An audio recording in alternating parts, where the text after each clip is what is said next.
whatever, and they scanned and asked the person to pray in tongues. तो सारी scan करने की machine लगा दी और फिर व्यक्ति से कहा अन्य भाषा में प्रार्थना करो। And he prayed in tongues. उसने अन्य भाषा में प्रार्थना किया And there was no activity in that person's और brain. यहाँ पर कोई हलचल नहीं हुई उसके दिमाग में। They got shocked. वो हैरान हो गए, It is impossible. ये तो असंभव है। How was that happening? ये कैसे हो रहा था?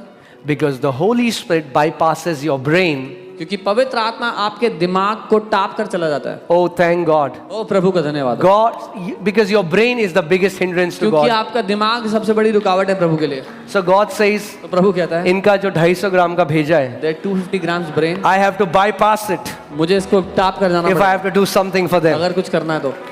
So प्रभु कह रहा है अपना भेजा अपने पास रखो. The Lord says keep your brain to yourself.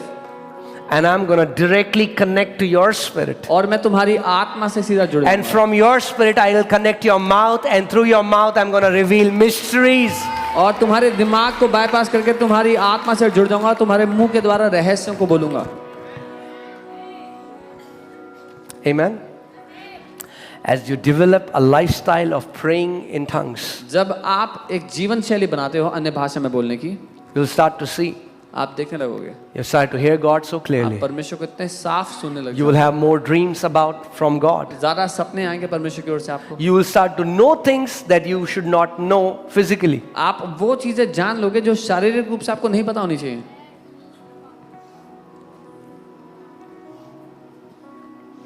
Your emotions will come under you. आपकी भावनाएं आपके वश में आ जाएंगी।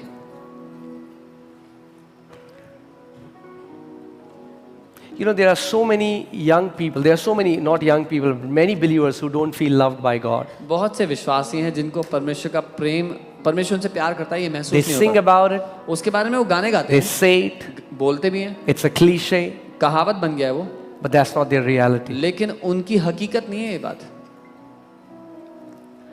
Can you put Jude 1:20?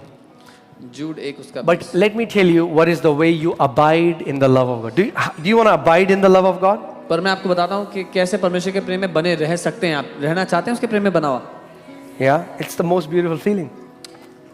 सबसे Okay. खूबसूरत भाव But है। you, beloved, लेकिन तुम प्रिय building yourself up अपने आप को मजबूत करते जाओ, उन्नति करते जाओ अपनी, on your most holy faith. अपने अति पवित्र विश्वास में। How? कैसे? How can you build yourself on your most holy faith? Praying in the Holy Spirit. कैसे अपने आप को अपने अति पवित्र विश्वास में आप बढ़ा सकते हो, मजबूत कर सकते हो? अन्य भाषा में प्रार्थना करके। So man, can you see what all is happening when you're praying in tongues? तो आप समझते हैं क्या क्या हो रहा है जब आप अन्य भाषा बोल रहे हो? You are building on your most holy faith. अपने अति पवित्र विश्वास पे You are खुद को praying बढ़ा रहे हो। mysteries. आप रहस्यों को You are बोल रहे getting downloads from God. हो। परमेश्वर से डाउनलोड मिल Your रहा है। emotions are coming under your आपकी control. भावना आपके वश में आ रही है। Your immune system is getting आपका healthier. इम्यून सिस्टम स्वस्थ हो रहा है। Wow. वाह। And there are thousands more benefits. और हजारों और बेनिफिट्स हैं। Next verse. अगली आयत, Praying in the Holy Spirit. अन्य भाषा में प्रार्थना। Keep yourself in the love of God. अपने आप को परमेश्वर के प्रेम में बनाए रखो। When you pray in the Holy Spirit, जब आप पवित्र आत्मा में प्रार्थना करते you हो, keep yourself in the love of God. आप अपने आप को परमेश्वर के प्रेम में बनाए रखते हो। Amen. आमीन। I'm telling you, when you start to develop praying in tongues every day, मैंने आपको कहा जब आप हर रोज अन्य भाषा में प्रार्थना करते हो, everything about your life will start to fall at the right place. आपकी जिंदगी की सारी चीजें सही क्रम में आ जाएंगी, सही जगह पे आ जाएंगी। Everything about your life will start to fall at the right place. आपकी जिंदगी से जो कुछ जुड़ा हुआ है सब कुछ सही जगह पे आ जाएगा। You know, I was hearing a man of God, मैं एक परमेश्वर के जन को सुन रहा था, and he shared how he decided I'm going to pray in tongues for 48 hours non-stop. और उन्होंने निर्णय लिया कि मैं 48 घंटे बिना रुके अन्य भाषा बोलूंगा। Why are we doing this 7-hour non-stop prayer? हम ये 7 घंटा बिना रुके क्यों कर रहे हैं? To build your capacity. आपकी क्षमता को बड़ा करने के लिए, To build your capacity. आपकी क्षमता को बढ़ाने के लिए। Because when we do together, क्योंकि जब हम साथ करते हैं it's easy. आसान होता है, So that when you go to your room, ताकि जब अपने कमरे में जाओ 2 hours will be easy. This man of God, he decided to pray in tongues every day. ये परमेश्वर के जन Not sorry, he started and he decided 48 hours. ये परमेश्वर के जन निर्णय लेते हैं 48 घंटे बिना रुके प्रार्थना करने का। Also, let me tell you what happens. साथ ही बता दूं क्या होता है, When you start to pray in tongues जब आप अन्य भाषा बोलने लगते हैं consistently, लगातार, you'll start to see from your spiritual eyes. तो अपनी आत्मिक आंखों से आप देखने लग जाते हो।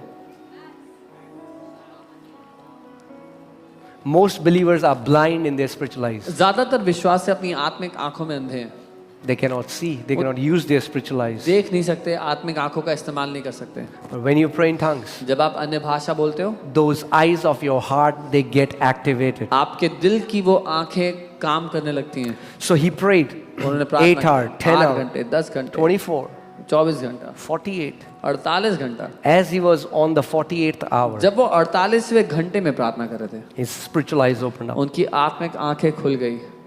And I'm not talking about seeing a vision. और मैं दर्शन देखने की बात नहीं कर रहा हूँ, He is in his room, वो अपने कमरे में बैठे हैं, but he's able to see heaven and he's able to see the throne of God. वो स्वर्ग देख पा रहे हैं, परमेश्वर का सिंहासन देख पा रहे हैं, He's able to see all the angels. वो सारे स्वर्गदूतों को देख रहे हैं। It was like his eyes has no limit. He can see galaxies. His eyes is going, it's like God gave him his own eyes. वो ऐसा था जैसे उनकी आंखों की कोई सीमा नहीं थी, वो सारे आकाश गंगा को, गैलेक्सीज को देख पा रहे थे। परमेश्वर And then he जैसे looked अपनी below आंखें and he देखी। could see hell. और फिर वो नीचे की ओर देखते तो नरक की ओर देख रहे थे, There was no limit.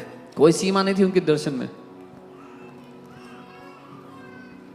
If he would look at a man, अगर वो एक मनुष्य को देखते he would start to see everything about that person. तो उस व्यक्ति के बारे में सब कुछ When देखने was he लगते। born? वो What कहाँ did he पैदा हुआ, do? उसने क्या There was किया? nothing hidden from his eyes. कुछ छुपा हुआ नहीं था उनकी आंखों से। And it came to a place where he said, Lord, I cannot live like this. You have to diminish it. और एक ऐसा समय आ गया जब उन्होंने कहा, प्रभु ऐसे मैं जी नहीं सकता, आपको इसको कम करना पड़ेगा।